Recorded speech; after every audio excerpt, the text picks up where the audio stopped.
2 है, ठीक है। चैप्टर कौन सा है? चैप्टर चल रहा है accounting for not for profit organisation, ठीक है। इसका जो क्वेश्चन नंबर 2 है आज उसका सोल्यूशन है कि उसका सोल्यूशन कैसे होगा, ठीक है। सबसे पहले क्वेश्चन पढ़ते हैं, क्वेश्चन क्या दिया हुआ है, ठीक है। देखिए दिया कि नटराज क्लब द्वारा संबंधित निम्नलिखित विवरणों से 31 दिसंबर 2021 को समाप्त होने वाले वर्ष के लिए प्राप्ति और भुगतान खाता बनाइए। आपको क्या करना है?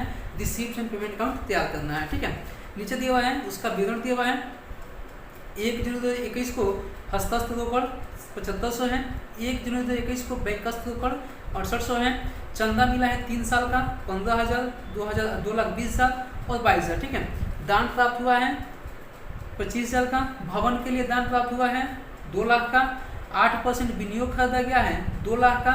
जलपान का क्रय किया गया है 12,000 का। रेंट दिया गया है और 6,000। प्रवेश शुल्क प्राप्त हुआ है 18,000। सचिव को मानदेय दिया गया है 10,000। 8% विनियोग जो किए थे उस पर ब्याज मिला है 9,000। फर्नीचर खरीदा गया है 20,000 का। पुराने फर्नीचर की बिक्री की गई है, लागत था 6,000 और बेचा गया है 4,000 में, ठीक है। अगला दिया है कि खेल सामग्री खरीदा गया है 80,000 का। जलपान का विक्रय किया गया है 30,000 में और वेतन दिया गया है 74,000 और खेल व्यय दिया गया है आउटस्टैंडिंग सहित 25,000, ठीक है। और दिया क्या है 31 दिसंबर 2021 को हस्ताक्षर रोकड़, ठीक है, यानी कैश इन हैंड 16,200 दिया गया है। अब आपको करना क्या है? बैंक का अमाउंट निकालना है कि बैंक में अमाउंट कितना बचेगा साल के अंत में, ठीक है। तो देखिए यहाँ बोर्ड पे क्या करना है, सबसे पहले बताते हैं कि आपको ओपनिंग बैलेंस से शुरुआत किया जाता है, ठीक है। तो लिखेंगे to balance BD, to balance BD, ठीक है। अब बैलेंस में क्या क्या है? तो कैश इन हैंड है और कैश एट बैंक है, ठीक है। कैश इन हैंड और कैश एट बैंक, ठीक है। कैश इन हैंड दिया गया है हस्ताक्षर रोकड़ 7500 रुपए और कैश एट बैंक मिला है 68,000, ठीक है। सब मिला के हमारा 75,500 रुपए का अमाउंट हो गया बैलेंस का, ठीक है। उसका से क्या हुआ है? हमको चंदे मिले हैं, देखेंगे to subscription,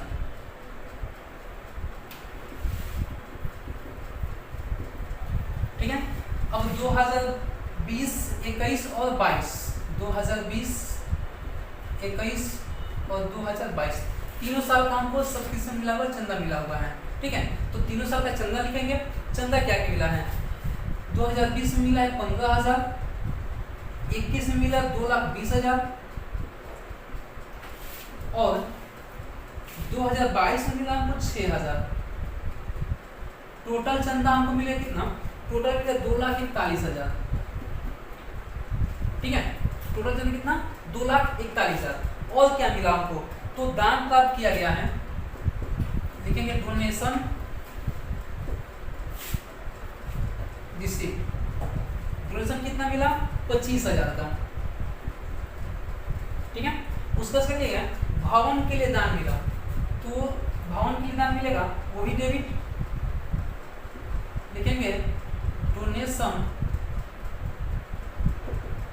received for building. क्योंकि जितनी हमको एक की प्राप्तियां होती हैं सबको डेबिट रखते हैं, तो बिल्डिंग के लिए डोनेशन तो उसको भी डेबिट रखेंगे। कितना मिला? 2 लाख, ठीक है। उसका सिखा दिया गया है 8% विनियोग खरीदे। देखिए अगर हम विनियोग खरीदेंगे तो हमारे पास से पैसा जाएगा, पैसा जाएगा तो ये हमारे पास जाएगा पेमेंट हो जाएगा। तो लिखेंगे बाई 8% इन्वेस्टमेंट परचेज, ठीक है। कितना का इन्वेस्टमेंट खरीदा गया है? 2 लाख का, 2 लाख लिखेंगे। उसके बाद दिया गया है जलपान क्रय, ठीक है।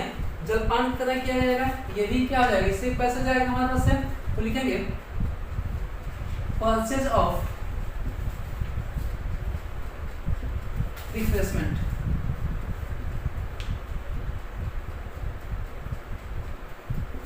कितना का क्रय क्या है? 12,000 का। और क्या था? किराया दिया गया है, किराया दिया जाएगा तो पैसा हमारे पास से जाएगा, तो लिखेंगे बाई रेंट पैड। कितना पैड किया गया है? 6000 रुपए। और क्या किया गया है? प्रवेश शुल्क प्राप्त हुआ। प्राप्त हुआ तो मतलब प्राप्ति कहाँ? डेबिट। रिसिप्ट साइड तो लिखेंगे टू एंट्रेंस फीस रिसिप्ट। कितना प्राप्त किया गया एंट्रेंस फीस? तो ये हुआ है 18,000 रुपए। तो लिखेंगे 18,000। और क्या किया गया है? दिया गया कि सचिव को मानदेय, जो हमारे संस्था में सचिव होते हैं उनको हम मानदेय देते, ठीक है। तो देंगे तो क्या हो जाएगा? होनोरेरियम टू सेक्रेटरी।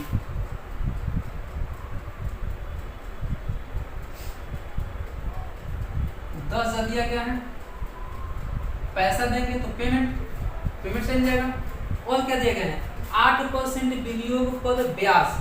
ब्याज अगर हमने विनियोग किया है 8% खरीदा है तो उस पर ब्याज मिलेगा। तो रिसीप्ट साइड लिखेंगे इंटरेस्ट ऑन 8% इन्वेस्टमेंट। जो 8% हमने विनियोग खरीदा था उस पर ब्याज मिलेगा 8%। कितना हो जाएगा? ये मिला है 9,000 रुपए रिसीप्ट साइड में, ठीक है। उसका तरह फर्नीचर खरीदा गया है। फर्नीचर खरीदेंगे, पैसा जाएगा। लिखेंगे फर्नीचर परचेज।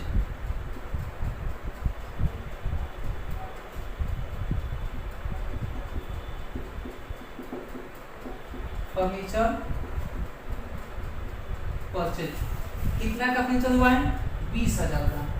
20,000 लिखेंगे, ठीक है। उसका से क्या दिया गया है? पुराने फर्नीचर की बिक्री। पुराना फर्नीचर कितने का था? तो पुराना फर्नीचर था 6,000 का, ठीक है।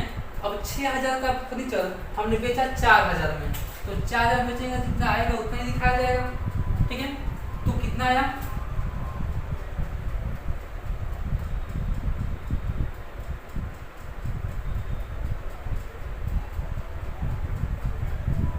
लिखेंगे sale of old furniture.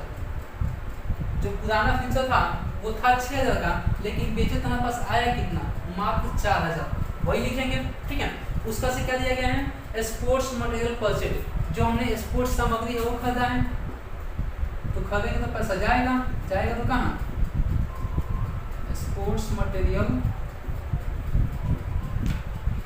Purchase. खरीदेंगे तो पैसा जाएगा तो पेमेंट साइड कितना खरीदा गया है? 80,000 का। तो लिखेंगे 80,000। उसके बाद क्या दिया गया है? दिया गया कि जलपान का विक्रय करेंगे तो पैसा आएगा, ठीक है।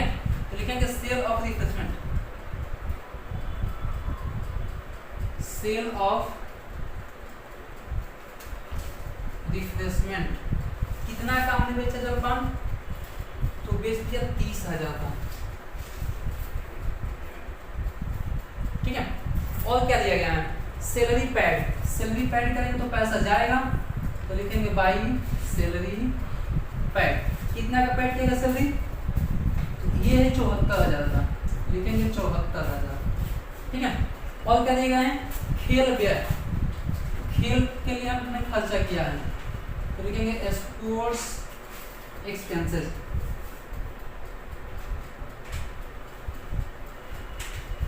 कितना ये देखिए दिया गया है कि खेल व्यय अदत 5,000 सहित 25,000 है, यानी कि हमारे पास 25,000 का स्पोर्ट्स एक्सपेंसेस है, जिसमें से आउट स्टैंडिंग 5,000 है, ठीक है।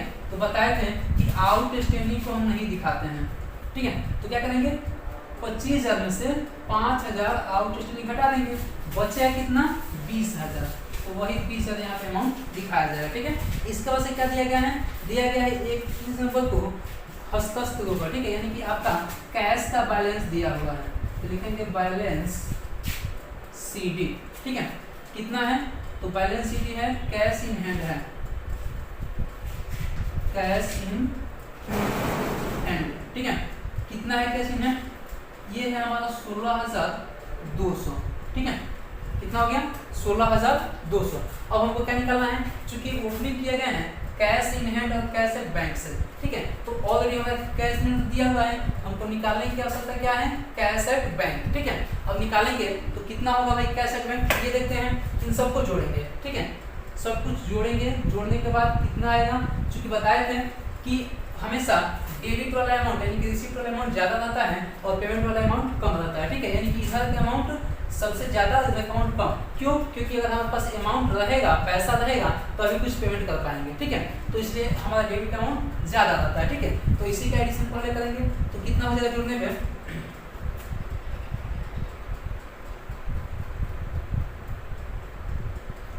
जोड़ने पर हो जाएगा 6,02,500, ठीक है। सेम अमाउंट यहाँ लिखेंगे इस साइड में 6,02,500, ठीक है। इनमें से इन सबको घटाया जाएगा, ये 2,12,000, 6,000, 10,000, 20,000, 80,000, 74,000, 20,000 और ये 16,200, ठीक है। घटाने के बाद जो बचेगा वो होगा कैश एट बैंक, ठीक है। घटाने के बाद जो अमाउंट वाला बचेगा वही क्या होगा, कैश एट बैंक होगा, ठीक है।